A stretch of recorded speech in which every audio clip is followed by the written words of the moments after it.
em hemî hevalê xwe xêrhatina wan didin bênvedana jina a destar menavê wî jî danî destar bi rastî destar jî di jiyana jina da di dîroka Kurdî da û di jiyana dayîkê me da destar cihekî girîng heye hûn dizanin destar hem bereket e hem çand e xoya me bi destarê dihêran savara me bi destarê dihate hêran denê me bi destarê dihate hêran ev jî bereketa malê temsîla malê bû daxwaziya me ew e ev sersala hanê bibe sersala aşîtî wekevî aramî û bibe azadiya gelê jinê Kurd û ciwanê Kurd ez care jî hemî hevala bi rêzdarî silav dikim ya biratiya müet fazil em timû daîmî dibêjin em hemî li gelê bin rêyeke azad em ser bikevin ser xêrî dîsa hûn hemî xêr hatin ser çabahan li aqlê jinê yê azadî xwast pêş keftiye li wê qadê da em dizanin hişmendiya xwe bi avayekî şer dimeşîne lê em her tim dibêjin tinê em wê gotinên ku şerê ku li ser hebûn û xebûna jinan tê meşandin em nayînin ziman ev tiştek ku her û herî em hezkin pêş bikeve û bête ziman tekoşîna jinê ye li hemû qadan da li hemû cîhan da li hemû qadên jiyanê da her kesek dikane jî her kesek dizane tekoşîna jinê roj bi roj pêş dikeve û jin hez dikin jiyanekî azad li hemû qadan de pêş ve bibin em dizanin roj bi roj qirkirina zinê her cîhan mezin dibe qirkirina xwezayê roj bi roj mezin dibe em dizanin bi pêşengiya vê aqlê destketiyên jinan roj bi roj tên hedef girtin lê rastiyekî mezin heye niha bi pêşengiya jinê ve şoreş tên pêk tên şoreşê jinê li ser vê erdnîgariyê pêk tên em dizanin sed sala bîst û yekem bi pêşengiya jinê ve li hemû cîhanê da wê jiyanekî azad jî biafirîne em jî bi vê hişmendiyê ve bi felsefeya jin jiyan azadiyê ve bi rêveberiyên xwecihî da qadên xwe yên jinê roj bi roj berfirehtir dikin û xebatên xwe yên jinê roj bi roj mezin dikin li hemû navçeyên xwe li hemû navendan de em qadên jinan vedikin ku li van qadan de bi hezar salan e çawa ku jin li hilbirînê ve hatun dûrxirstin dîsa di hilbirîna xwe li van qadan da pêş bixin çawa ku li hemberê jinê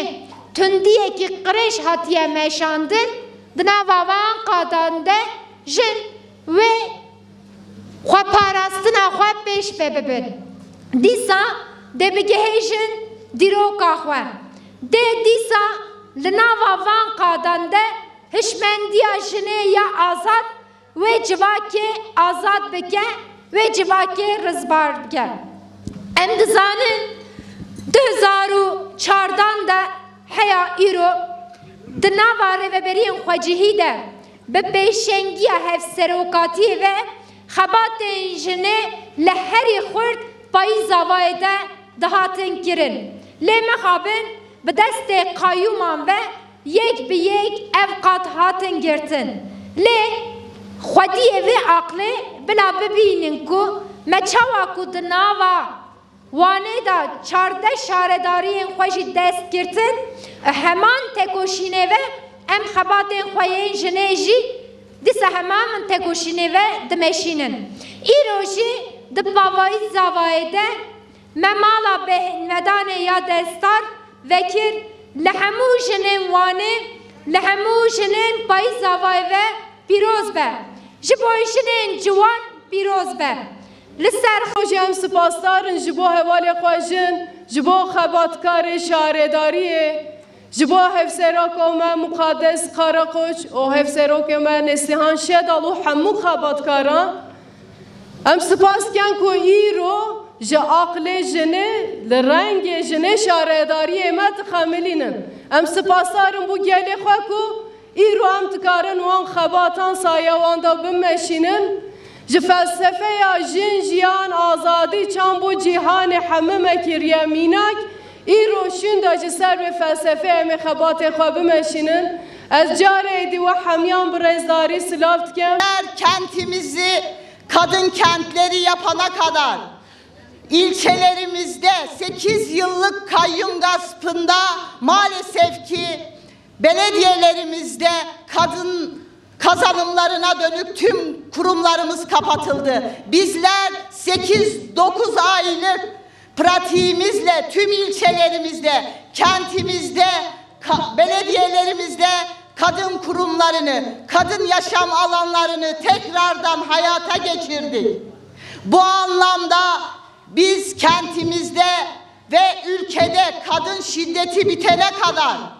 eşit özgür bir yaşam inşa edilene kadar alanlarda, sokaklarda mücadele edeceğiz. Yan yana, omuz omuza mücadelemizi büyüteceğiz. Başkanım.